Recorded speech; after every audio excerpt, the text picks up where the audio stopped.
और आज एक बार फिर से जो है पुलिस रिमांड बताया जा रहा है कि 4 दिन की पुलिस रिमांड पर उसको भेज दिया गया है और वीडियो कॉन्फ्रेंसिंग के जरिए उसकी पेशी हुई है। 4 दिन की पुलिस रिमांड पर उसे भेज दिया गया है। ये तो माना ही जा रहा था जया, क्योंकि 15 दिन की पुलिस रिमांड होती है तो 10 दिन अब तक मिल चुके थे, तो यहाँ पर मिलना ही था। लेकिन यहाँ पर चुनौतियाँ बहुत ज़्यादा हैं दिल्ली पुलिस के सामने जया, क्योंकि 6 महीने हो चुके हैं श्रद्धा के मर्डर को, और उसके बाद डीएनए मैच कराना अपने आप में, उसके बाद अभी तक भी इस बात की पुष्टि नहीं हुई है कि क्या श्रद्धा का सिर बरामद हुआ है या नहीं, और जो जबड़ा मिला है क्या वो उनके डीएनए से मैच करेगा या नहीं है। तो यहाँ पर आरोपी को दोषी साबित करना बहुत बड़ी चुनौती साबित होने वाला है। और यही वजह जो है, हमने देखा था कि कल एक याचिका जो है वो दिल्ली हाई कोर्ट में दाखिल की गई थी इस बाबत कि पुलिस के बनिस्बत ये जो केस है ये सीबीआई को सौंप दिया जाए। देखते हैं वहां पर क्या कुछ होगा। तो अब तक की जांच में पुलिस ने कई सबूत जो हैं श्रद्धा मर्डर केस में जुटा लिए हैं, जिनकी पड़ताल अभी की जा रही है। बिल्कुल, और पुलिस की अलग अलग टीमें जो है न सिर्फ दिल्ली बल्कि मुंबई, हिमाचल और उत्तराखंड में भी इस केस में पूरे जांच में लगी हुई हैं। इसके अलावा इस मामले में कोर्ट ने आफ्ताब के नार्को टेस्ट की इजाजत दे दी थी, जो अभी होना है उसमें थोड़ा वक्त इसलिए लग सकता है क्योंकि नार्को टेस्ट से पहले पॉलीग्राफ टेस्ट होगा, और कोर्ट ने पुलिस को पॉलीग्राफ टेस्ट की भी इजाजत दे दी है। तो यहाँ पर आफ्ताब जो है लगातार हम देख रहे हैं किस तरह से उसने 6 महीने पहले 18 मई को श्रद्धा का कत्ल कर दिया, और उसके बाद उसके शव को कई टुकड़ों में 35 टुकड़े उसके करके मेहरौली का जो जंगल है उस इलाके में जाके फेंकता रहा। और जब ये बात खुल गई तब जाकर उसने ये बात हालांकि कबूल की कि आई किल्ड हर, मैंने उसको मारा है। ये खबर सुनते ही जो श्रद्धा के पिता हैं वो बेहोश हो गए थे। मुकेश सिंह सेंगर हमारे साथ जुड़ रहे हैं। मुकेश, 10 दिन पहले ही पुलिस रिमांड पे रहा और आज 4 दिन और बढ़ा दी गई है। पुलिस के सामने भी चुनौतियां कम नहीं होगी, क्योंकि 6 महीने पुराना ये कत्ल का मामला है। देखिए, बिल्कुल कुछ देर पहले वीडियो कॉन्फ्रेंसिंग के जरिए पुलिस ने आफ्ताब को साकेत कोर्ट में पेश किया, जहां पर पुलिस ने कुछ बातें रखी हैं, जिसमें कहा है कि अभी बहुत सारे एविडेंस इस केस में नहीं मिल पा रहे हैं, जिसमें वेपन ऑफ ऑफेंस है, श्रद्धा का मोबाइल है, कुछ कपड़े बरामद करने हैं, और अभी इस पूरे मामले की जांच करनी है।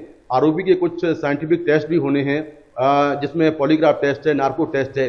इसको लेकर कोर्ट में पुलिस ने अपनी बातें रखी, और जिसके बाद कोर्ट ने कुछ देर सुनवाई की और महज कुछ देर में ही आरोपी को 4 और दिन के पुलिस रिमांड पर भेज दिया है।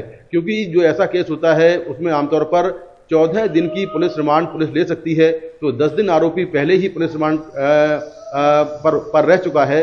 अभी 4 दिन की रिमांड बची थी, तो कोर्ट ने वो 4 दिन की रिमांड दिल्ली पुलिस को ग्रांट कर दी है। अब अगले 4 दिन में पुलिस आरोपी का नार्को टेस्ट करवाएगी, पॉलीग्राफ टेस्ट करवाएगी, साथ में जो सबूत अब तक नहीं मिले हैं उनकी तलाश करेगी। दिल्ली पुलिस की टीमें दिल्ली के अलावा गुरुग्राम, उत्तराखंड, हिमाचल प्रदेश और मुंबई में हैं, जहां पर वो श्रद्धा के घर वालों के बयान दर्ज कर रहे हैं, आफ्ताब के घर वालों के बयान रिकॉर्ड किए जा रहे हैं, दोनों के जानकारों के बयान रिकॉर्ड किए जा रहे हैं।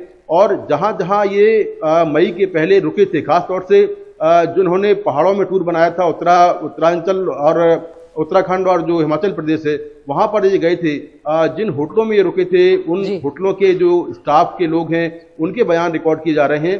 क्योंकि इस केस में जो लास्ट सीन थ्योरी, यानी आखिरी बार श्रद्धा को कहां पर देखा गया, ये काफी इंपॉर्टेंट है। तो सरकमस्टांशियल एविडेंस इस केस में काफी इंपॉर्टेंट होंगे, जिसको लेकर पुलिस पूरी कोशिश कर रही है, और कोशिश कर रही है कि वो इस तरह के सबूत जुटा ले जिससे केस कोर्ट में मजबूत हो पाए। क्योंकि हत्याकांड को 6 महीने का वक्त बीत चुका है, और ऐसे में सबूत जुटाना अपने आप में काफी चैलेंजिंग है, और अभी तक काफी जो अहम एविडेंस हैं वो नहीं मिल पाए हैं। अभी तक ये भी साफ नहीं हो सका है कि जो टुकड़े मिले हैं श्रद्धा के शव के, क्या वो श्रद्धा के ही हैं, किसी और के हैं।